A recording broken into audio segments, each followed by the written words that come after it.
നിങ്ങളിപ്പോൾ ഈ സ്ക്രീനിൽ ഒരു കത്ത് കാണുന്നുണ്ടാവും. നമ്മുടെ മുഖ്യധാരാ മാധ്യമങ്ങളൊന്നും ഇത് കാണിച്ചിട്ടില്ല.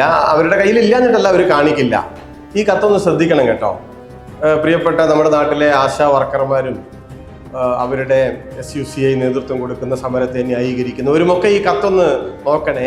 ഈ കത്ത് ഒക്ടോബർ 23-ാം തീയതി 2024 ഒക്ടോബർ 23-ന് കേന്ദ്ര ആരോഗ്യ മന്ത്രാലയത്തിലെ joint secretary Shri Saurabh Jain IAS, കേരളത്തിലെ ആരോഗ്യ additional chief secretary doctor Rajan N ഖോബ്രഗഡെക്ക് അയച്ചിട്ടുള്ള കത്താണ് നിങ്ങൾ ഈ സ്ക്രീനിൽ ഇപ്പോൾ കണ്ടുകൊണ്ടിരിക്കുന്നത്.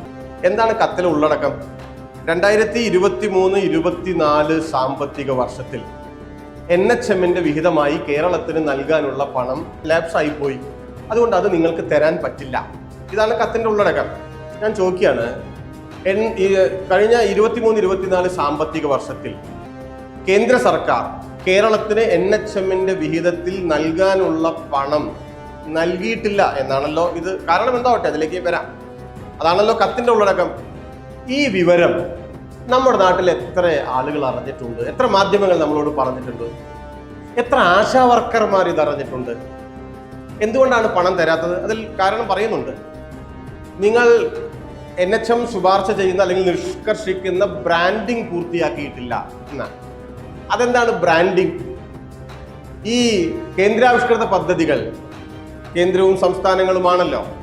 അതിൽ കേന്ദ്ര സർക്കാരിന്റെ നിഷ്കർഷകൾ, മോദിയുടെ പടം, അവരുടെ പേര്, അവരുടെ പെയിന്റ്, അവർ പറയുന്ന പെയിന്റ്, ഇങ്ങനെയൊക്കെയാണ് കെട്ടിടങ്ങൾക്കൊക്കെ കൊടുക്കണമെന്നാണ്. അപ്പൊ ഇവിടെ എന്താണ് അവർ പറയുന്നത്?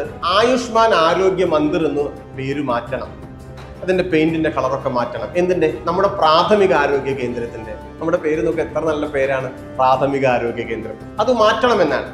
കേരളം അതിന് തയ്യാറായില്ല. നമുക്കത് സ്വീകാര്യമല്ല. എന്തുകൊണ്ട്? 2-3 കാരണങ്ങളുണ്ട്.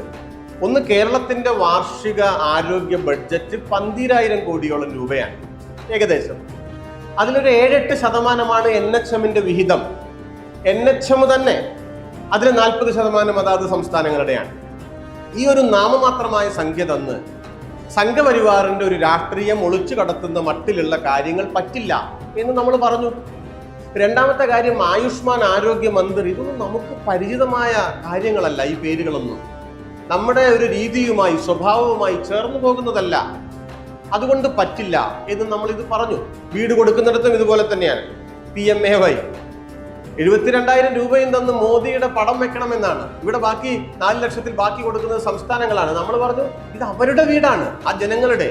ഇതിൽ കേരളത്തിന്റെയോ കേന്ദ്രത്തിന്റെയോ ഒരു ചിഹ്നവും പതിക്കരുത്. മനുഷ്യരുടെ ആത്മാഭിമാനം വളരെ പ്രധാനപ്പെട്ടതാണ്. ഇതാണ് കേരളത്തിന്റെ ഒരു സ്റ്റാൻഡ്. അപ്പൊ പറഞ്ഞു വന്നത്, ഇത് ബ്രാൻഡിങ് പൂർത്തിയാക്കിയില്ല, അതുകൊണ്ട് നിങ്ങൾക്ക് ഈ പണം തരാൻ സാധിക്കില്ല, നിങ്ങളത് ലാപ്സാക്കി എന്നാണ്. അതാണ് ഭാഷ. എത്രയാണ് തരാനുള്ളത്? ആകെ നമുക്ക് കിട്ടാനുള്ളത് 826.02 കോടി രൂപയാണ് NHM വിഹിതമായി 23-24 സാമ്പത്തിക വർഷത്തിൽ, എന്ന് വെച്ചാൽ കഴിഞ്ഞ സാമ്പത്തിക വർഷത്തിൽ.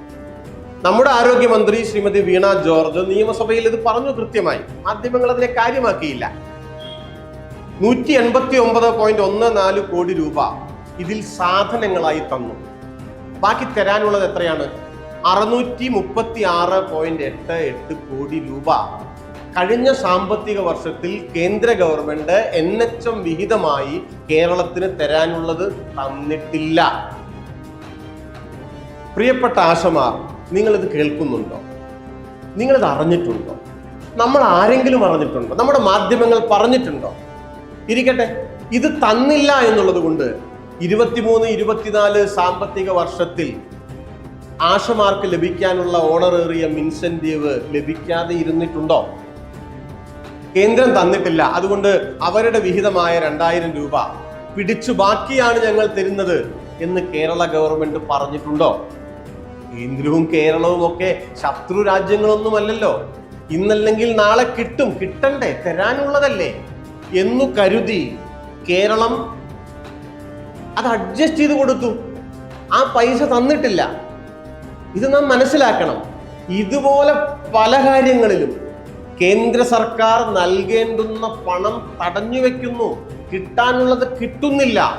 അതിന്റെ ഭാഗമായി ഒരു സാമ്പത്തിക അസന്തുലിതാവസ്ഥ, പ്രയാസം ഉണ്ടാകുന്നു കേരളത്തിന്. ആ കാരണം കൊണ്ടാണ് ആശമാർ ഉന്നയിക്കുന്ന ഡിമാൻഡുകൾ ശരിയാണ്. പക്ഷേ SUCIയുടെ നേതൃത്വത്തിൽ നടക്കുന്ന സമരം ദുഷ്ടലാക്കോടെയാണ് എന്ന് നാം പറയുന്നത്. സുരേഷ് ഗോപിയൊക്കെ വന്നിട്ട് അങ്ങോട്ട് കള്ളം പറയല്ലേ? അദ്ദേഹത്തിന് അറിയില്ലേ ഇത്തരമൊരു കത്ത്? അദ്ദേഹം മന്ത്രിയല്ലേ? അദ്ദേഹം ഇടപെടണ്ടേ ഈ കാര്യത്തിൽ? അവസാനം കേരളം അതിന് സമ്മതിച്ചു കേട്ടോ. അതാണ് നിവൃത്തികേട് കൊണ്ട് ഈ പണം മുടങ്ങുകയല്ലേ. അപ്പോൾ ഇപ്പൊ പറയുന്നത് എന്താണെന്നറിയോ?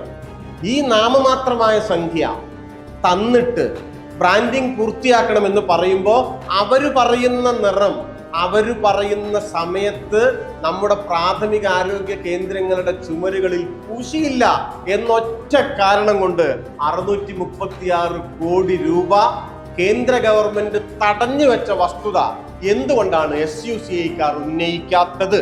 എന്താണ് ഇത് മാധ്യമങ്ങൾ ചോദിക്കാത്തത് എന്ന് നമ്മൾ ചോദിക്കണ്ടേ?